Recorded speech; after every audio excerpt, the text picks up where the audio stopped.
Untungnya masih review saja sih. Oke, makasih, makasih. Oke. Kemudian setelah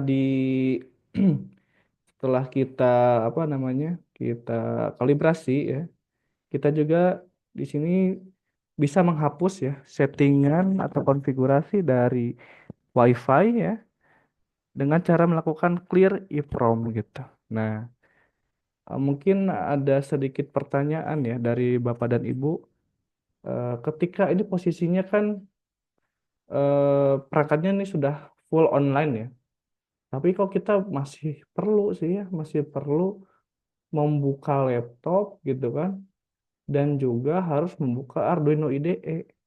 Apakah bisa gitu ya, apabila kita tuh dalam melakukan riset konfigurasi, tidak perlu lagi buka laptop, tidak perlu lagi pasang atau colok kabel ya, tidak lagi perlu buka Arduino IDE gitu kan, bagaimana caranya? Nah, ini kan masih yang manual ya, Clear EEPROM ini.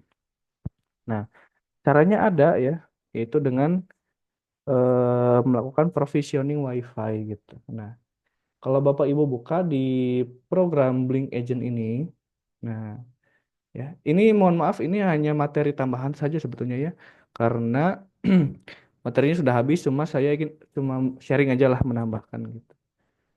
Takutnya dari benak Bapak Ibu ada pertanyaan kenapa kok kayak gitu gitu ya. Jadi ditambahkan. Nah, kalau kita buka di Blink Agent ini, nah kita klik yang bagian setting.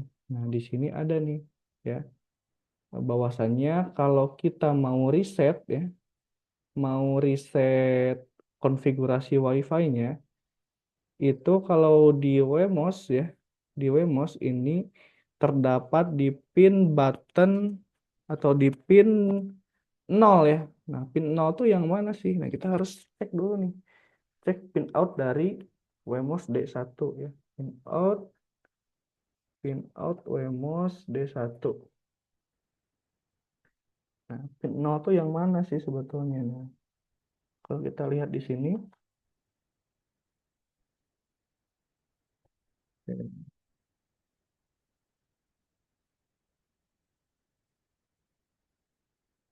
kalau kita lihat di sini, pin out itu ternyata ada di pin D8 ya.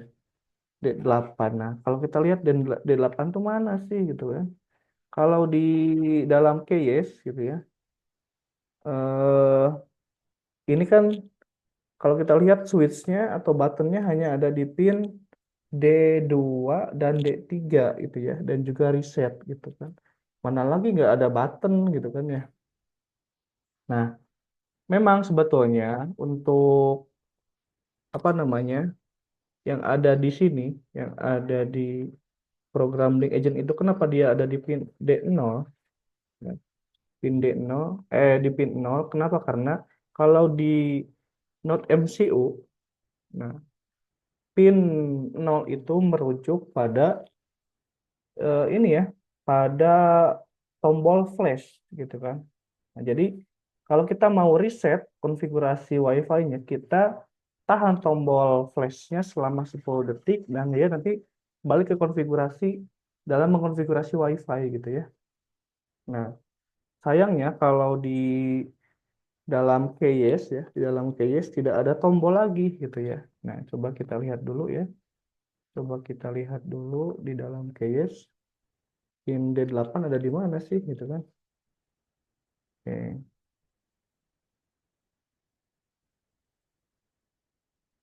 Nah, kalau Bapak dan Ibu lihat di sini ya. Nah, pin D8. Pin D8 ini bukan berbentuk tombol sebetulnya, tapi berbentuk pin header ya, pin header female. Nah, tapi sebetulnya kita bisa mengakali ya, mengakali agar seakan-akan dia ditekan gitu. Nah, caranya bagaimana? Oke, coba saya hubungkan dulu ini ya. Kalau kita cek di sini di dalam serial monitor, nah di dalam serial monitor, ini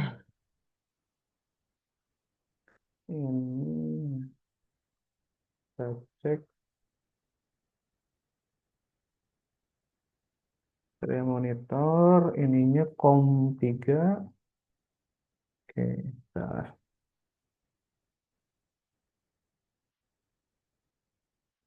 Nah, di COM3 ini statusnya saat ini dia itu tidak terkoneksi ke WiFi ya.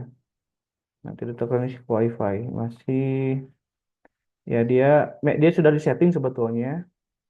Nah, kalau kita mau reset konfigurasi WiFi, kita kalau Bapak Ibu ada pin header yang female to female, ya, female to female. Ini dihubungkan ke D8 dan juga hubungkan ke ground. Nah, gini aja. Didiamkan aja selama 10 detik. Nah, nanti dia akan masuk ke mode yang konfigurasi ya, konfigurasi WiFi gitu kan. Ini berkedip ya. Tapi kita cek aja di sini nih, di dalam apa namanya? Saya cabut ya, cabut dulu coba. Nah, ini ya. Ini sudah muncul bahwasannya dia resetting configuration ya. Bahwasannya dia sudah di reset konfigurasi WiFi-nya. Nah, sampai posisi ini kita harus config ulang lagi menggunakan handphone gitu ya, menggunakan handphone. Oke. Ya, sambil ini ya sambil refresh ya Bapak Ibu kita coba lagi ya. Coba lagi untuk konfigurasi.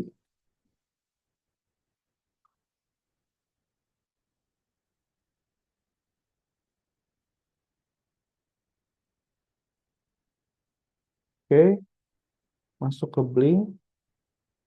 Kemudian kita mungkin hapus dulu yang ini ya supaya nanti tahu coba tambah lagi di sini find device nearby. Open WiFi setting. Oh, ini belum diatur ya, WiFi-nya belum diaktifkan. Kita aktifkan dulu WiFi-nya. Nah, ini udah ada nih, ya. Wemos ini udah ada nih. Nah, kita pilih yang Wemos. Oke, down dulu ya. Dan Bluetooth-nya katanya harus diaktifkan. Oke, nah kita klik, ya, kita klik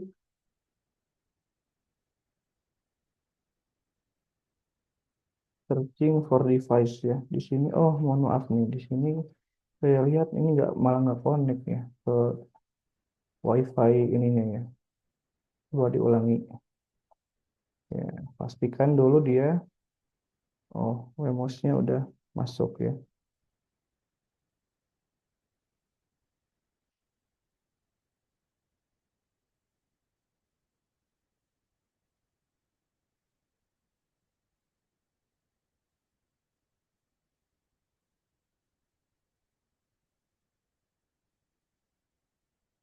Kita arahkan nih, arahkan ke WiFi. Nah, di sini berhubung WiFi-nya agak lelet mungkin ya. Jadi saya mau hotspotkan dari laptop ya.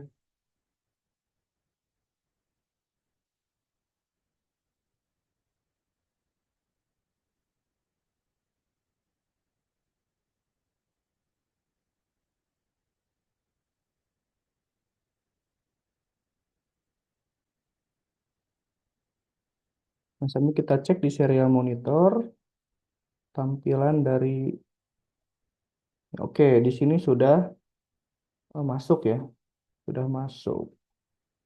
Oke, kayak gitu ya. Jadi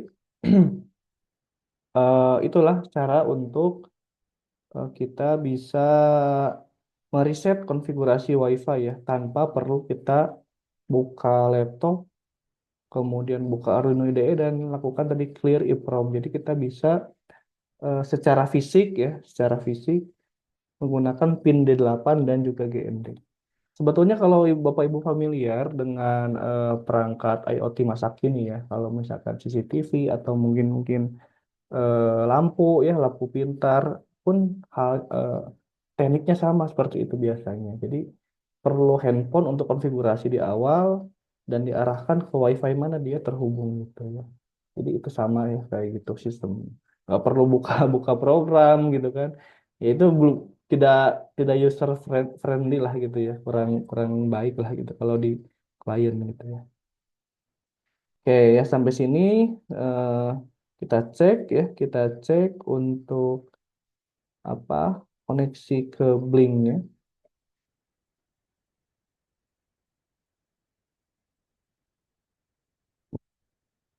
Oke ya, jadi yang ini ya, device lock, jadi harus dihapus dulu salah satu.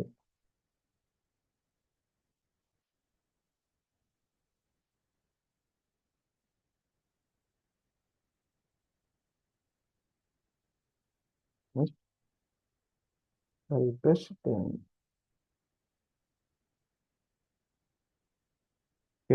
ya. Di sini saya sudah menambahkan beberapa widget ya, widget dan juga mungkin di sini saya menambahkan potensio ya dan status LED. Jadi yang saya lihat ini sebetulnya untuk blink ya, ketika kita menyalakan LED di sini, nah dia itu maksudnya gini, kalau kita nyalakan secara fisik di switch misalkan, dia tidak otomatis berubah ya. Misalkan di switchnya udah nyala nih, switch udah nyala. Nah, ini kan posisinya nyala nih. LED ini nyala, saya tekan di switch ya. Tapi dia tidak otomatis berubah, yaitu mungkin kelemahannya ya. Jadi apa namanya tidak ada feedback gitu ya. Tidak ada feedback ke dalam ini ya, ke dalam switch di Blink ini ya. Jadi mungkin saya diakali aja gitu kan. Eh, Biar tahu bagaimana kondisi lampu saat ini ya saya menggunakan status dari LED-nya gitu. Nah, ini sekali lagi sharing saja tambahan karena tidak ada di materi. Barangkali Bapak Ibu mau mengikuti juga bisa ya.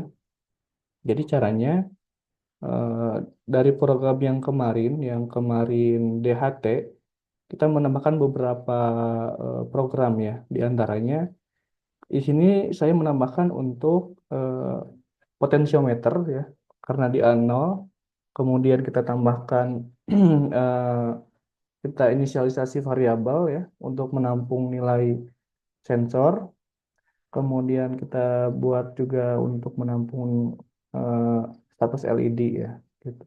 Kemudian kita tambahkan eh, untuk set pin D2 dan 3 untuk switch ya.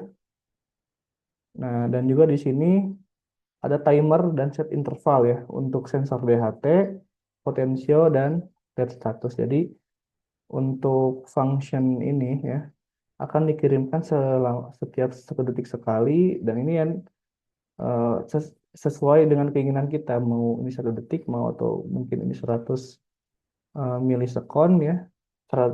Ya jadi itu tergantung kita ya.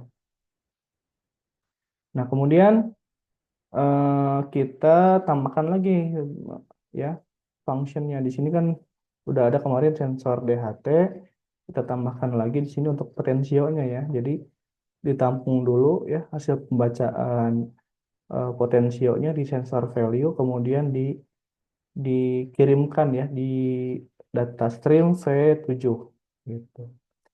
Nah, kemudian di sini kita membaca status dari LED ya menggunakan digital read. Nah, kemudian kita juga di sini mengirimkan ya, mengirimkan status LED-nya ke V8 dan V9 gitu aja ya. Jadi itu hanya tambahan saja sebetulnya. Tidak tidak dia tidak terlalu inilah sebetulnya. Cuma menambah-nambahin aja biar penuh ya ininya, biar penuh widgetnya gitu. Nah, jadi nanti hasil yang ditampilkan seperti ini. Oke.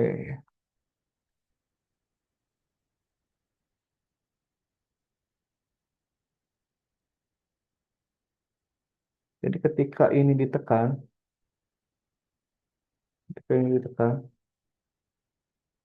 nah dia akan menampilkan status LED-nya di sini ya. Tapi ya tadi ya tidak ada feedback ke sini sebetulnya saya sayangnya itu. Tidak ada feedback kepada switch-nya. Jadi oh ini statusnya sedang nyala nih. Kalau kita mau matikan ya kita harus nyalakan dulu gitu kan. Terus diklik lagi matikan gitu caranya. Nah, itu hanya sebagai statusnya aja sih ya. Dan juga kita cek untuk nilai potensiometer, kita putar aja di sini potensiometernya. Nah, sudah berubah ya. Jadi Bapak Ibu bisa menambahkan beberapa, memaksimalkan ya, lebih memaksimalkan komponen yang ada di Shield KS ini gitu. Oke.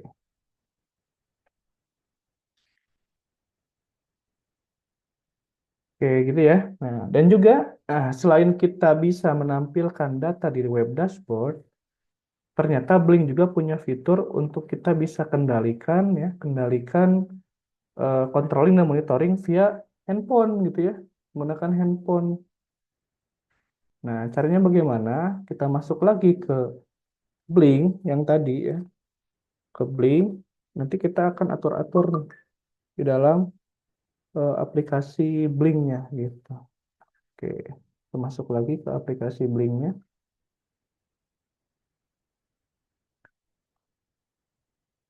Oke, kita masukkan sini ya. Nah, di sini, nah, saya sudah membuat beberapa widget di sini ya. Widget dari mulai chat, kemudian ini gauge, radial gauge, kemudian ini itu apa ya tadi itu semacam display ya, display status, label value ya. Kemudian ini switch dan ini button ya, button. Kalau kita coba di sini, nah coba ya. Nah, ini sudah berfungsi ya dengan baik. Malah saya lebih enaknya di handphone sebenarnya lebih lebih cepat ya, lebih delaynya tuh lebih apa ya sedikit ya kalau saya coba di handphone tuh gitu. Nah, Bapak Ibu bisa mencoba dulu nih ya. Caranya ini langsung diklik aja device-nya, langsung kita mode developer ya. Nah, di sini Bapak Ibu bisa langsung menambahkan ya, menambahkan apa widget-widget tambahannya. Contoh kayak tadi misalkan mau menambahkan apa lagi nih, gitu kan. Nah, contoh mau menambahkan eh apa ya di sini malah di sini banyak ya Bapak Ibu bisa bisa berkreasi ya banyak sekali di sini. Misalkan kita mau menambahkan gauge lagi, ya kita tempatkan di sini, kita atur dulu ya, kita atur data streamnya. Misalkan kita mau menampilkan suhu di sini, suhu, desainnya juga kita bisa rubah ya, bisa rubah, kita masukkan judulnya, itu ya, colornya juga. Oke, setelah itu selesai, kita back. Nah, kita lihat di sini ya 41,2 derajat Celcius ya. Gitu. Jadi Bapak Ibu bisa mengontrol ya. Tadi ya kita males nih, males controlling harus buka-buka laptop ya. Kita pakai aja handphone gitu ya. Nanti pun Bapak Ibu bisa menunjukkan ya hasil dari pekerjaan ini ya controlling apa maksudnya mobile dashboard ini ke asesor gitu ya. Nah, gitu. Ada yang sudah coba Bapak Ibu untuk penggunaan mobile dashboard ini? Mobile belum sih Pak. Mungkin Belum nanti ya? habis ini coba-coba lagi. Oke, siap. Jadi tambahan aja sebetulnya. Ya, jadi memang Blink ini menawarkan dua itu melalui web dan juga aplikasi gitu ya. Oke, Mau bertanya Pak, ya, ya, ya, Pak Awal gimana? yang web itu saat tampilan seperti ininya itu bisa di-share by link nggak sih Pak? Jadi Hmm, tidak usah buka dulu web by link konsolnya gitu, tapi kita share link untuk di monitoring di mana saja oleh siapa saja gitu Pak. oke ya.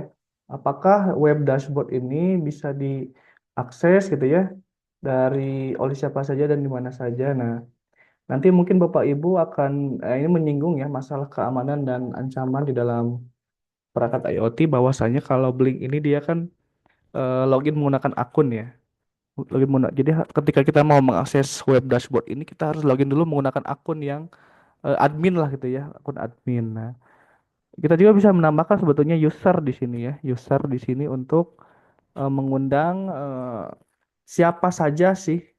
Jadi tetap bahwasannya konsepnya tidak bisa public ya, open public, tapi tetap harus login ya.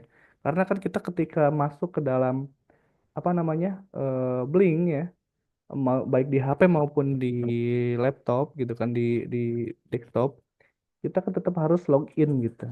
Jadi tidak bisa open public sebetulnya. Cuma ya itu mungkin kita bisa sharing saja dengan alamat email yang lain gitu ya. Bisa kita atur. Nah, sayangnya gitu ya kalau untuk free ini ya hanya satu user gitu. Jadi tidak bisa banyak-banyak gitu ya untuk sharing akunnya gitu. Jadi ya kalau yang free hanya bisa untuk kita gitu ya. Itu ya, nanti juga bisa diatur role-nya.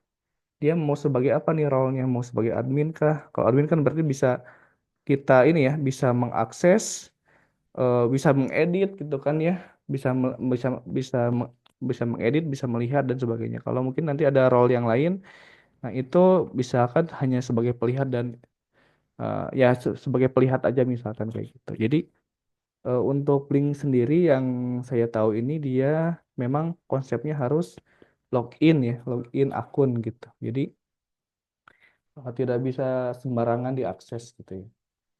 Beda mungkin dengan beberapa platform yang open source gitu ya. Dia tanpa login pun langsung bisa diakses gitu kan. Contohnya apa? Misalkan MQTT lah. Kalau MQTT tanpa pengaturan apapun gitu ya, tanpa perlu setting login, tanpa perlu setting apapun ya, itu malah kan kalau kita tahu topiknya aja kita bisa langsung ya, bisa langsung akses gitu. Malah mungkin bisa kita langsung apa ya, ingin ikut nebeng gitu ya, malah bisa kita langsung apa kirim data ke situ kan, ya istilahnya diretas gitu kan, asal kita tahu topiknya gitu. Nah kalau ini eh, dia kan agak ribetnya, autentikasi akun, template ID dan sebagainya, dan itu memang fitur keamanan yang ada di Blink. Nah itu mungkin jawaban saya Pak awal. Apakah cukup? Oke Pak, cukup cukup. Baik. Oke, ada lagi mungkin yang mau didiskusikan ya. Jadi nanti Bapak Ibu juga coba ya, coba dulu ya, coba dulu untuk resetting configuration tadi melalui apa namanya perangkat fisiknya ya. Jadi tidak perlu selamanya kita harus clear EEPROM sebetulnya. Jadi bisa langsung di fisiknya saja. Baik, kalau tidak ada yang perlu di review materi sebelumnya, kita akan masuk ke materi berikutnya ya. Pak, mau tanya, Oh iya Bu, berarti kalau mau menghentikan proses compiling juga tinggal reset aja ya, Pak? Atau gimana? di mana Bu? Oh, compiling di mana Bu? Di Arduino IDE. Mm-mm. Iya, Pak. Oke. Kan biasanya ada tombol close ya. Mm-mm. Tombol, apa namanya? Kalau yang di versi sebelumnya kan ada Kayak stop gini ya Bu ya? compiling. Cancel gini ya? Bukan. Oh, yang mana Bu maksudnya? Buat menghentikan ininya, Pak. Apa namanya? Menghentikan proses compilingnya. Compiling. Compiling itu proses. Kan berarti kan udah ini, udah berjalan kan. Udah misalnya udah kedip-kedip atau udah nyala lampunya. Terus kalau once kita mau hentiin gimana, Pak? Oke. Sebetulnya kalau Wemos ini selama dia terkoneksi, dia dia tersambung ke sumber daya ya. Dan dia akan terus looping kan, programnya looping. Jadi terus aja dia melakukan pekerjaan yang ada di program gitu. Tidak bisa misalkan ini standby nih. Nah, kita stop gitu ya. Ya selama sumber dayanya menyala sih ya. Ya dia akan terus melakukan pekerjaan yang ada di program gitu. Jadi looping aja terus gitu. Kalau saya gitu. Jadi kalau mau dibentikan prosesnya ya mungkin solusinya dicabut aja sumber dayanya, cabut sumber dayanya atau ya tadi tidak terkoneksi ke jaringan, dia otomatis ya apa terhenti ya terhenti proses pekerjaannya begitu. Hmm, oke, Pak. Oke oke oke. Oke ya untuk materi kita lanjut ke materi keamanan dan ancamannya. Ini memang apa namanya tidak ada praktik ya. Jadi kalau kita ngebayanginnya apakah keamanan dan ancaman ini maksudnya di hacking, bisa jadi. Dan apakah nanti asesor akan melakukan hacking ya terhadap perangkat IoT kita ya itu sih enggak sih ya, enggak sampai segitunya lah gitu. Cuma ini lebih ke teoritis, ya kita mungkin nanti bisa menjelaskan ya, menjelaskan maksudnya apa sih keamanan dan ancaman yang ada di perangkat IoT itu gitu. Nah, di di sini ya tertera bahwasannya di kode unit yang kelima yaitu judulnya menerapkan perimeter keamanan pada perangkat IoT. Di mana di unit kompetensi ini dia punya tiga elemen. Yang pertama, kita bisa mendeteksi gangguan dan ancaman terhadap keamanan sistem perangkat IoT. Yang kedua, kita bisa menerapkan pencegahan terhadap gangguan dan ancaman pada sistem perangkat IoT. Dan juga kita bisa menyusun dokumentasi potensi dan rencana pencegahan gitu ya. Jadi ada tiga elemen yang dipelajari. Nah, di sini kita harus tahu dulu nih maksudnya apa itu gangguan dan ancaman keamanan ya. Jadi gangguan dan ancaman itu maksudnya segala sesuatu yang berpotensi menyebabkan kejadian yang tidak diinginkan yang dapat berpengaruh terhadap sistem atau organisasi serta terdapatnya kelemahan pada sistem yang dapat dimanfaatkan oleh gangguan tersebut gitu ya. Nah, contohnya apa? Ancaman keamanan pada sistem perangkat IoT mencakup tidak terbatas pada DOS ya. Kemudian insufficient authorization dan virtualization attack. Ini teknik-teknik hacking sebetulnya, ya. Tapi ya ini tidak mencakup di situ saja sebetulnya, masih luas gitu ya. Nah, kemudian di sini juga ada namanya aspek teknis dan non teknis. Nah, di dalam aspek teknis, aspek-aspeknya apa saja ya? Nah, terkait permasalahan teknis dari suatu sistem informasi, misalnya meliputi perangkat keras. Nah, perangkat keras ini contoh kita buat sistem IoT ya. Namanya sistem IoT kan dia ada perangkat kerasnya. Nah, misalkan kita simpannya di tempat yang apa namanya potensinya dia kehujanan misalnya itu ya, atau dia tidak tahan terhadap cuaca. Nah, itu juga ancaman sebetulnya. Jadi tidak selalu ancaman itu terhadap hal-hal berkaitan dengan hacking, tapi hal-hal seperti itu ya, itu juga ancaman. Atau misalkan kita biarkan di tempat yang terbuka tanpa adanya pengamanan khusus ya, misalkan di pagar ya. Seperti yang kita tahu mungkin ada sensor di kawah gunung api atau sensor di laut gitu kan ya. Yang selama ini kita lihat banyak kasus di mana itu ada pencurian, kemudian alatnya dirusak, ada vandalisme dan sebagainya. Itu juga termasuk ancaman gitu. Yang meliputi perangkat keras. Nah, itu ya. Kemudian dari sisi perangkat keras dan ini dari sisi perangkat jaringan. Nah, tadi ya bahwasanya IoT itu perangkat itu harus terkoneksi ke jaringan. Nah, sekarang bagaimana caranya jaringan itu bebas dari ancaman ya? Tadi kita kan koneksi WiFi nih ya, koneksi WiFi menggunakan password itu juga termasuk salah satu fitur keamanan. Dan juga mungkin eh, i- terkait hal softwarenya gitu ya, ini juga ada pertasan ya, bisa jadi pertasan misalkan disadap gitu ya, lalu lintas datanya itu kan perangkat jaringan. Dan juga bagaimana nih kita menempatkan perangkat IoT ini dengan posisi yang pas dengan sinyal WiFi-nya. Contohnya kita mau menempatkan perangkat IoT itu di basement, sedangkan eh, akses poinnya, jaringannya terdapat di lantai-lantai lebih atas ya. Itu kan nanti akan susah sinyal gitu ya, susah, tidak bisa menangkap sinyal dengan baik. Itu juga suatu ancaman di jaringan. Kalau perangkat lunak sudah jelas mungkin ya. Sangat banyak ya mulai dari virus mungkin ya, tadi teknik hacking dan lain sebagainya gitu. Nah, kemudian ini juga sama ya dari infrastruktur bangunan, infrastruktur listrik dan infrastruktur perangkat komputer gitu. Kita sudah membuat device IoT yang sangat baik, Nah, tapi sekali lagi di fase IoT ini kan dia perangkat elektronika yang membutuhkan sumber daya. Nah, kita harus bisa tuh, mendesain bagaimana caranya mungkin agar tidak kebergantungan ya terhadap listrik yang disediakan gitu ya. Misalkan jaringan listriknya. Kadang-kadang kan kalau jaringan listrik bisa mati gitu ya, bisa tiba-tiba putus. Nah, bagaimana mitigasinya gitu kan? Bagaimana kita menangani hal tersebut? Nah, selain hal teknis, aspek teknis, kita juga dihadapkan terhadap aspek non teknis ya.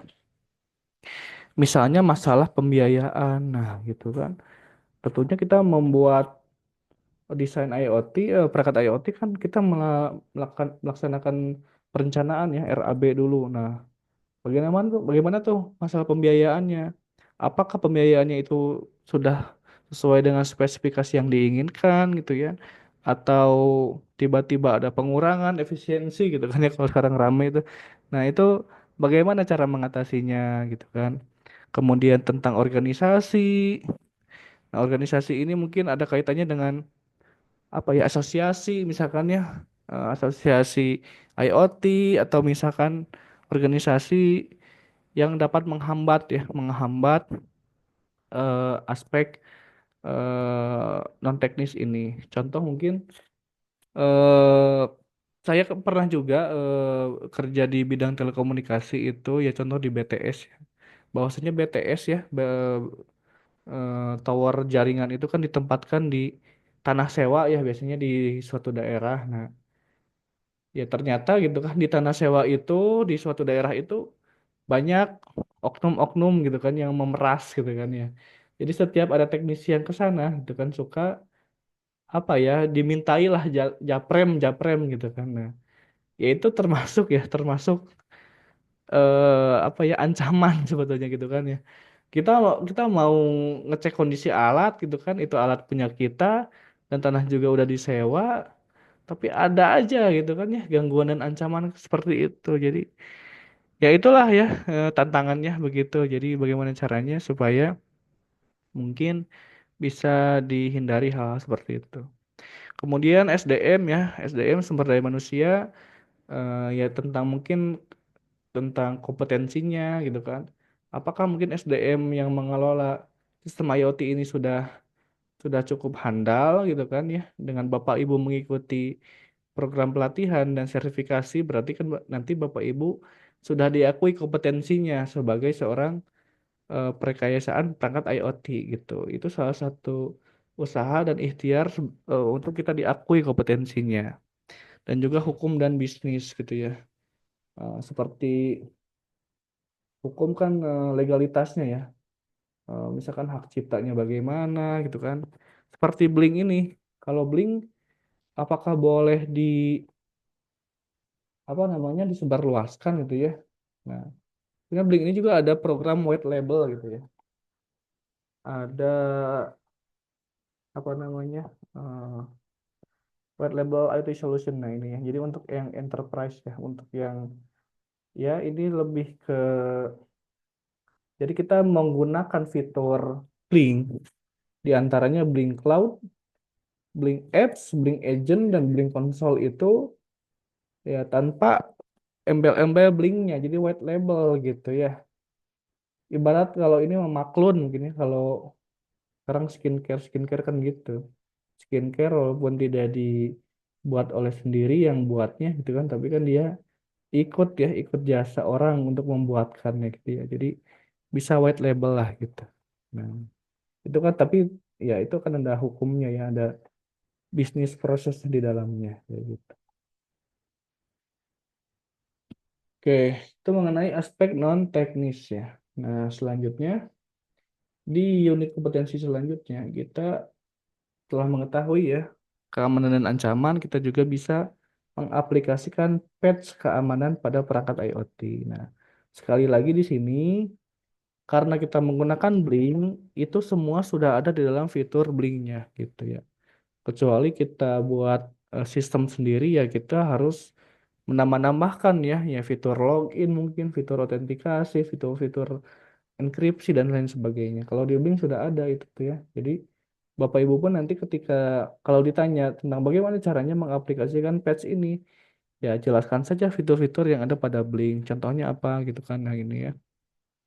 Blink Cloud memiliki beberapa lapisan keamanan. Jadi setiap pesan yang dikirim melalui Blink dienkripsi dengan aman.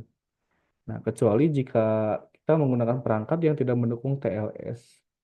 Gitu. TLS adalah Transport Layer Security ya. Gitu. Nah, kemudian juga izin terperinci memungkinkan Anda mengelola siapa dan bagaimana dapat melihat perangkat ada dan datanya. Nah, tadi yang ditanyakan tadi bahwasanya ya karena ada fitur keamanan pada Blink ini, jadi tidak semua orang bisa mengakses ya eh, data pada Blink. Hanya orang-orang yang memiliki izin dan orang-orang yang dipercaya yang dapat mengelola data yang ada di Blink gitu ya. Jadi tidak open lah, tidak open public lah gitu. Nah, dan setiap pengguna harus memiliki alamat email yang valid gitu ya. Jadi yaitu setiap pengguna Blink itu harus punya akun ya. Daftar akun, kemudian memang valid emailnya gitu kan. Karena nanti diproses verifikasinya oleh Blinknya. Kemudian kita juga di setiap perangkat memiliki token OAuth ya, autentikasi ya, kan ada ya. Setiap kita membuat template, setiap kita membuat device itu ada autentikasi dan ID-nya ya, yang unik. Jadi unik ini tentunya beda dari yang lain gitu ya. Karena beda dari yang lain ya itu ya lebih sulit untuk bisa apa ya diakses oleh orang lain gitu. Kombinasi kedua bidang ini memberikan akses perangkat hanya untuk organisasi. Jadi yang tahu-tahu aja nih yang bisa mengakses perangkatnya gitu. Dan juga kita punya fitur atau Blink ini punya fitur untuk bisa pemantauan konstan memungkinkan untuk bereaksi dengan cepat dan pada setiap kemungkinan insiden. Ini maksudnya apa sih? Ini maksudnya adalah customer service dari Blinknya gitu. Jadi kalau Bapak Ibu ada kendala ya, Bapak Ibu bisa akses ya, bisa akses customer service-nya gitu. Jadi memang ini kan Blink ini kalau di dalam layanan cloud ya, termasuk pada platform as a service dan juga software software as a service. Karena kan kenapa tidak infrastruktur as a service? Karena kan kita tidak punya wewenang ya untuk infrastruktur dari perangkat atau dari platform IoT ini gitu. Jadi untuk masalah-masalah jaringan, masalah-masalah apa namanya kecepatan proses datanya ya yang terdapat pada Blinknya ya itu kita tidak punya wewenang di situ gitu kan. Kita tidak perlu mengatur sampai sana. Yang jelas misalkan ada kendala apapun ya laporkan saja ke customer service-nya gitu. Bahwasanya misalkan oh kenapa nih server Blinknya kok jadi down sekarang ya jelek misalkan eh pengiriman data delay terus padahal jaringannya bagus. Nah, itu di luar wewenang kita sebetulnya ya yang kita tapi kita bisa adukan gitu ya adukan ke Blinknya gitu. Jadi ya itulah yang harus dijaga performanya oleh Blinknya, menjaga servernya tetap baik, tetap reliable ya dan juga bisa diandalkan lah gitu.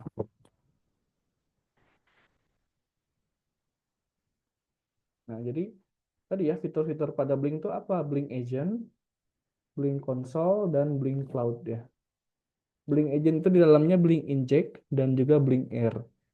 Nah, kalau kita lihat Blink Blink Inject itu apa? Itu tuh ya tadi ya fitur di mana kita bisa provisioning WiFi ya. Mengkonfigurasi WiFi secara langsung menggunakan smartphone gitu ya. Itu namanya kalau di sini fiturnya namanya Blink Inject. Nah, kalau Blink Air itu tadi otak ya. Kalau kita sebutnya otak, kalau Blink sebutnya Blink.air. Kedua layanan ini sudah termasuk di dalam Blink Agent ya. Jadi ketika kita upload programming agent itu di dalamnya sudah terdapat fitur Blink Inject dan Blink Air. Makanya apa namanya ya gitu ya kita harus konfigurasi WiFi menggunakan smartphone karena di sini udah termasuk Blink Inject. Kalau Blink Console ya yang biasa ini kan Blink Console ya untuk kita konfigurasi ya data stream, tadi template dan sebagainya. Kalau Blink Code sendiri ya itu server Blinknya gitu ya. Dan kita pun itu ya bisa bisa menyewa lah server Blinknya menggunakan white label solution tadi. Oke, ya ini ya untuk teorinya ya ini ya kalau kita menggunakan versi yang TLS, komunikasi datanya kita menggunakan port 443. Kalau kita tidak menggunakan yang versi secure ya, kita bisa menggunakan yang port 80. Nah, oke. Sebetulnya itu Bapak Ibu untuk unitnya, kalau unit ini sebetulnya Bapak Ibu memang sudah mencoba ya, menguji coba device IoT ya. Ini ya Bapak Ibu sudah menguji coba dari awal juga ya gitu. Jadi tidak ada teorinya sebetulnya. Ini adalah memang tugas Bapak Ibu untuk menguji coba untuk melakukan praktik gitu. Kalau ini adalah uji coba device-nya ya, perangkatnya. Kalau unit yang ini adalah uji coba aplikasi IoT-nya gitu. Jadi nah ini ya hasil screenshot dashboard web IoT gitu. Jadi udah sebetulnya ya tidak terlalu apa ya namanya terlalu banyak unit kompetensinya hanya 8. Eh, jadi yang jelas Bapak Ibu sudah bisa menginstal aplikasi, menginstal perangkat, menginstal aplikasi dan menguji coba ya dari mulai mengirim data dan sebagainya itu udah cukup ya. Udah cukup membuat Bapak Ibu bisa mengerjakan uji kompetensi ya dengan baik. Itu sebetulnya. Sampai tahap ini ada yang perlu didiskusikan mungkin Bapak Ibu.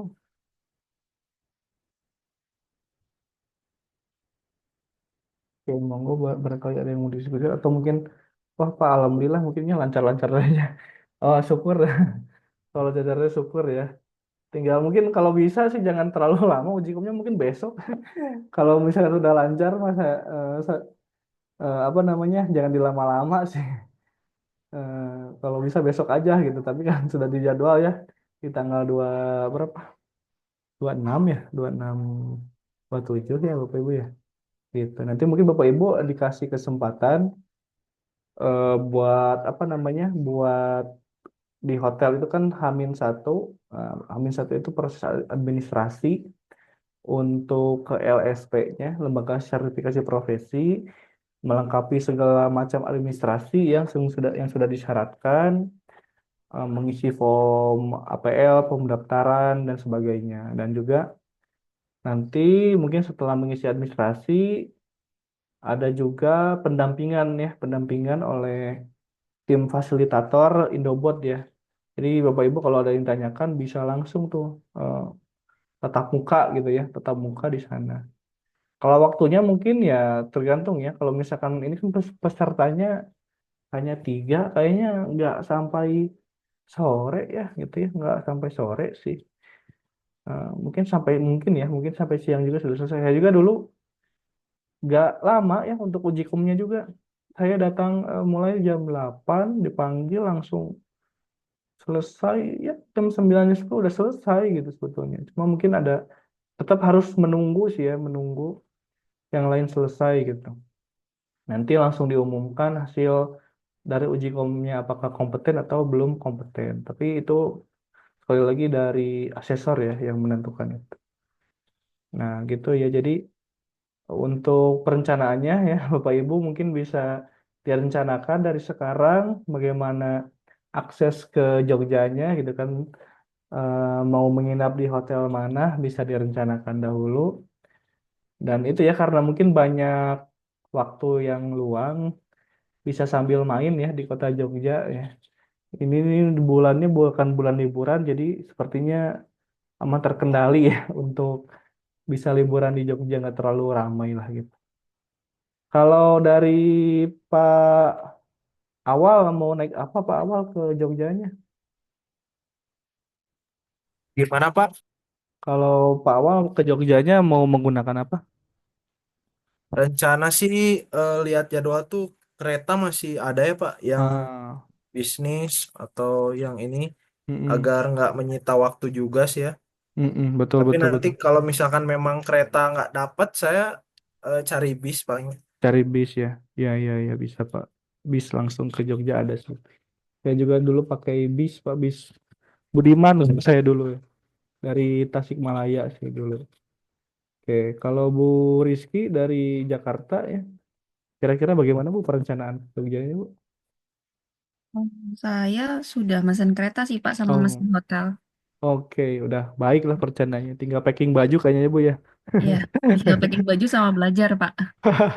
Siap, siap, siap, siap. Oke, kalau Pak Fatih gimana Pak Fatih? Naik kereta kayaknya loh Mas. Naik kereta. Oke, Ya. naik kereta ya. Untuk jamnya itu mulainya jam berapa Mas? Tanggal 26 27 itu. Jam pagi jam 8 atau jam 9? Biasanya pagi jam 8 Pak. Oh, jam 8. Heeh, 8. pagi jam 8. Tapi biasanya lebih pagi ada udah standby tim Indobot gitu untuk administrasi gitu. Oh gitu. Oke. Heeh, heeh, heeh. Dan tadi pun infonya ya dari Dini, Mbak Dini itu ada postes ya. Kalau tadi saya ini dengar ada postes di hari itu ya. Jadi ya itu sih mungkin memang persyaratannya dari LSP biasanya. Tadi kan Bapak Ibu sudah melakukan pretest, nah tinggal postesnya nanti ketika hari H di sana gitu. Oke. Oke, Bapak Ibu untuk Ini Pak, ya gimana? mau tanya tanggal 26 itu berarti belum sertifikasi ya? Tanggal 27-nya ya? Iya, tanggal 26 proses administrasi Bu ke LSP biasanya itu Hmm. melingkupi beberapa pengisian beberapa form, verifikasi TUK dan sebagainya lah. Itu ikuti aja Bu dari tim fasilitator nanti mendampingi ya untuk uji kopnya di hari hanya itu besoknya gitu. Dan itu pun gak lama sih Bu, gak sampai berjam-jam apalagi ini cuma sedikit ya pesertanya gitu ya. Jadi mungkin di jam siang juga jam 12 saya rasa ya udah bisa sih, udah bisa selesai gitu. Karena proses asesmennya sendiri ya itu sih tergantung ya, tergantung nanti Bapak Ibu mau tadi ya yang sudah saya Minum pisan jelaskan Om. sebelumnya mau yang menantang gitu kan atau yang biasa-biasa saja. Kalau yang bisa biasa-biasa saja biasanya nggak terlalu banyak ditanya gitu ya. Nah itu ya. Sebentar ya Pak, izin dulu ke WC. Baik, baik Pak Awal, silakan Pak Awal. Berarti Pak, syarat-syarat administrasinya itu perlu kita bawa hard copy-nya nggak Pak? Nah, Atau tadi kan mm-mm, cuman di upload-upload aja tuh Pak, kayak mm-mm, ijazah dan lain-lainnya itu. Apa kita perlu juga melampirkan gitu hard copy-nya? oke. Sepengalaman saya sih Bu, setelah kita mengupload-uploadkan apa namanya data-data data-data tersebut, tidak perlu membawa hard copy-nya sih Bu. Semuanya sudah ada ya, sudah ada di dalam itu ya yang kita upload gitu. Jadi nggak perlu lagi kita bawa fotokopi. Adapun mungkin kalau misalkan memang diperlukan di sana juga ada tim fasilitator, ada namanya ada mungkin ada printernya ya. Bisa Ibu bisa minta tolong sih untuk print. Yang penting Ibu sedia aja soft copy-nya gitu. Biasanya nggak pernah sampai minta asli sih kalau syarat LSP tuh nggak minta asli dia tuh ya. Minimal tuh fotokopi atau scan-scanan udah cukup sebetulnya. Nggak sampai yang asli lah gitu. Ya, berarti nggak perlu nyediain foto gitu Pak. Apa pas foto ya? Oh, oh. Pas foto juga saya dulu enggak sih, nggak nyediain kayak gitu sih. Jadi memang sudah nanti di ini aja soft copy-nya diupload aja sih. Gitu. Kalau Bu Marsia sudah berapa kali Bu ikut sertifikasi BNSP Bu? Baru hari, baru sekarang Pak. Baru sekarang ya. Iya. Iya. Mudah-mudahan nanti nambah lagi Bu. Udah IoT nanti ada lagi ada tambahan lagi kayak gitu. Kalau Dari udah Uni pe- Diskon mah nggak apa-apa, Pak. Wah, syukur-syukur. Syukur-syukur. Tadi biasanya ibu-ibu bisa apa ya, negonya tuh bagus gitu. Bisa dia gunakan keahlian negosiasinya tuh untuk Iya, Pak. Biasanya kan alumni dapat diskon gitu, Pak. nah, siap, siap betul tuh. Oke. Tapi Pak mau nanya lagi Pak, kalau kira-kira nih ya Pak, ada kemungkinan nggak lulus nggak sih Pak biasanya sertifikasi itu? Oke. Eh, ini pandangan saya Bu ya, saya juga sih asesor sebetulnya. Eh, Pandangan saya sebetulnya untuk ketidaklulusan itu mungkin terjadi, sangat mungkin terjadi. Cuma sebetulnya apabila kita mengikuti arahan ya, arahan dari trainer, arahan dari asesor, jadi tidak semata-mata langsung saklek putuskan nggak bisa ini langsung putus belum kompeten itu enggak sih sebetulnya. Nanti asesor akan menggali sih, ya, menggali pemahaman Bapak dan Ibu. Misalkan di jalur ini tidak bisa dijawab, misalnya mentok ya, biasanya dia akan cari jalur yang lain tuh, gitu. Jadi eh, menggalinya yang ini ditutup ya buka yang lain gitu. Jadi Bapak Ibu ya tidak usah tegang gitu kan. Ikuti arahannya gitu kan dengan baik. Insya Allah ya bisa kompeten lah gitu. Jadi ya pengalaman saya beberapa kali ikut sertifikasi BNSP itu asesor gitu ya nggak langsung saklek gitu memutuskan. Dan untuk pewaktuannya pun ya waktu saya dulu juga waktunya pun fleksibel nggak ditetapkan 10 menit biasanya itu udah beres. Nggak bisa udah cut gitu enggak sih. Kalau yang saya pernah alami itu ya dari waktunya fleksibel dan kita pun asalkan ibaratnya menurut ya gitu ya lebih ke mengikuti arahan dari asesor gitu aman insya Allah gitu nggak sampai yang gimana banget gitu. Ya jadi nggak usah ini Abu nggak usah tegang lah gitu Ibu yang penting sekarang yakin Ibu bisa apa menjalankan perangkatnya dengan baik bisa menunjukkan kepada asesor langkah kerjanya gitu kan nah itu sudah menjadi bekal yang baik Bu gitu jadi apa ya karena ini kan materi yang dipilih oleh Indobot juga bling ya jadi sebetulnya nggak sampai Bapak Ibu harus buat lah buat di platform lain gitu enggak sih enggak sampai kayak gitu udah Bapak Ibu fokus menggunakan perangkat yang ada WMOS kemudian KY Shield ini dan juga Blink IoT-nya itu udah cukup sih kayak gitu oke. Oke, Pak. Mm-mm. Ya, Kalau Pak. Pak Fatih sudah berpengalaman Pak Fatih Pertama kali ikut pertama PNSP. kali siap Iya.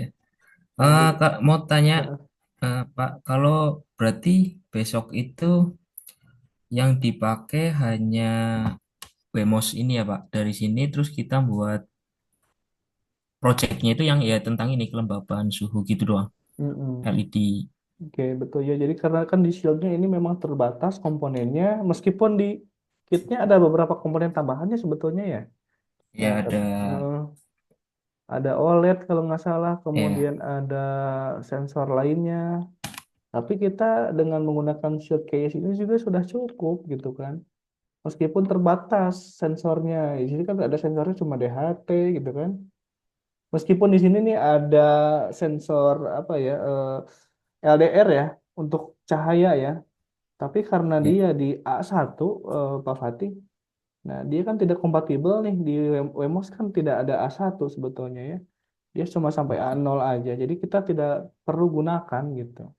Di sini juga ada LM35 di A2 sama kita nggak bisa akses. Kemudian ada IR receiver. Nah ini ya itu pilihan sih mau digunakan mau enggak pun nggak masalah sebetulnya. Cukup bisa nyalakan LED, bisa nyalakan LED kan sebagai output aja ya. Kita kan inputnya dari Blink, outputnya ke LED gitu. Nah, kalau DHT itu inputnya dari suhu dan kelembaban ditampilkan ya di Blink. Jadi controlling dan monitornya sudah terpenuhi sebetulnya gitu. Adapun kalau Bapak Ibu mau kreasi yang lain juga boleh, nggak apa-apa. Oke, makasih, Pak. Ya, oke. Mungkin pertemuan pada malam, malam hari ini nggak usah full ya sampai jam 9 atau jam setengah 10 ya karena dirasa mungkin Bapak Ibu sudah melakukan pekerjaan dengan baik, melaksanakan praktik dengan baik dan tidak ada kendala ya. Jadi mungkin nggak usah full sampai jam 9. Kalaupun mungkin sekarang tidak ada yang didiskusikan lagi, mungkin bisa saya akhiri nih. Tapi mau nunggu dulu Pak Awal apa udah selesai Pak Awal?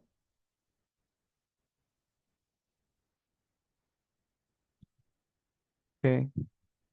Pak Awal apa sudah apakah masih ada yang ditanyakan? Kalau teknis setiap praktek sih udah saya lakukan ya Pak. Di Siap. luar waktu pertemuan semuanya sih Mm-mm. oke. Cuman nanti paling materinya saya baca-baca lagi Oke. agar lebih mendalami. Siap, siap, siap. Ya. Oke. Jadi Bapak Ibu apabila ada pertanyaan dan diskusi jangan sungkan-sungkan untuk didiskusikan di dalam grup ya. Tentunya saya sih berharap silaturahmi tetap terjaga ya. Eh, Kalau Bapak Ibu mau ke Garut juga saya welcome ya. Mau hubungi saya, mau diantar jalan-jalan ya. Mudah-mudahan silaturahminya tidak cukup sampai pelatihan gitu ya, bisa berlanjut lah ke ke jenjang selanjutnya gitu ya. Nah, oke baik kalau Bapak Ibu dirasa tidak ada yang ditanyakan, tidak ada yang didiskusikan lagi, mungkin ya saya tutup saja pertemuan pada hari ini. Karena ini pertemuan terakhir, saya mengucapkan mohon maaf apabila banyak salah-salah kata dari saya atau mungkin pemahaman penyampaian saya yang kurang dimengerti oleh Bapak Ibu. Doa dari saya Bapak Ibu bisa lancar dalam pelaksanaan uji komnya, ilmunya bisa bermanfaat ya gitu. Baik untuk di kalangan akademisi ataupun di industri ya gitu. Nah, itu saja yang bisa saya sampaikan pada pertemuan hari ini. Billahi taufiq wal hidayah. Wassalamualaikum warahmatullahi wabarakatuh. Waalaikumsalam warahmatullahi wabarakatuh. Baik, silakan Bapak Ibu barangkali mau istirahat dulu ya untuk malam ini.